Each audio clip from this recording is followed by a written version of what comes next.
ایک شخص نے مولا علی علیہ السلام سے کہا، یا علی مجھے بتائیں موت کیا ہے؟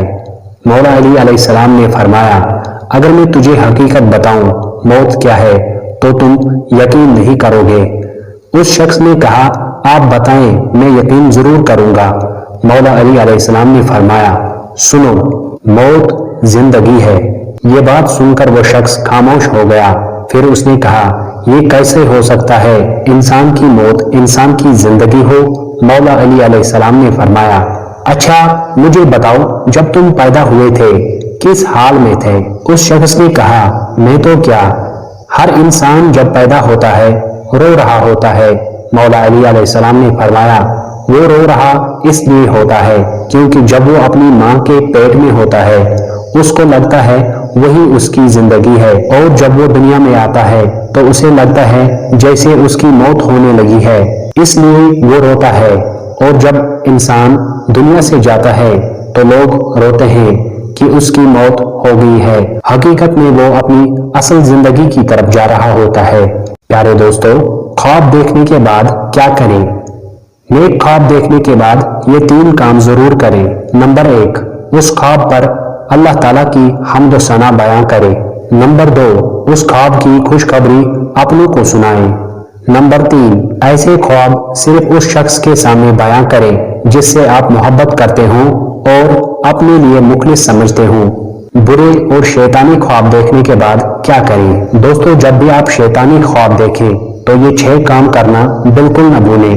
نمبر 1، اس خواب کے شر سے اللہ تعالیٰ کی پناہ طلب کریں۔ نمبر 2، شیطان کے شر سے اللہ تعالیٰ کی پناہ طلب کریں۔ نمبر 3، جب نیند سے بیدار ہوں یا آنکھ کھلے تو اپنی بائیں جانب ایک بار اعوذ باللہ من الشیطان الرجیم پڑھیں۔ نمبر 4، جس کروٹ لیٹے ہیں اس پہلو کو دوسری طرف کروٹ بدل دیں۔ نمبر 5، شیطانی خواب دیکھنے کے بعد وضو کریں اور نماز پڑھیں۔ نمبر 6، کسی سے بھی برے شیطانی خواب کا ذکر نہ کریں۔ میرے پیارے عزیز بھائیوں اور بہنوں، ابلیس کا سب سے پسندیدہ کام کون سا ہے؟ رسول اکرم صلی اللہ علیہ وسلم نے فرمایا، ابلیس کا تخت پانی پر ہے، وہاں سے وہ اپنا لشکر روانہ کرتا ہے۔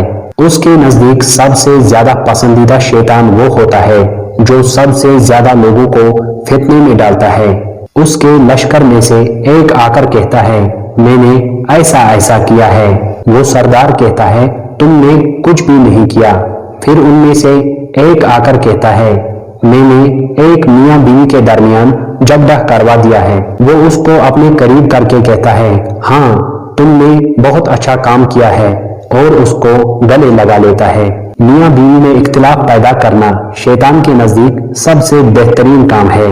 اس اختلاف سے نہ صرف میاں بیوی بلکہ دونوں خاندانوں کے درمیان نفرت پھیلنا شروع ہو جاتی ہے۔ شیطان چاہتا ہے کہ میاں بیوی کی لڑائی سے وہ دونوں خاندان برباد ہو جائیں۔ ایسے موقعوں پر میاں بیوی کو اعوذ باللہ من الشیطان الرجیم پڑھنا چاہیے۔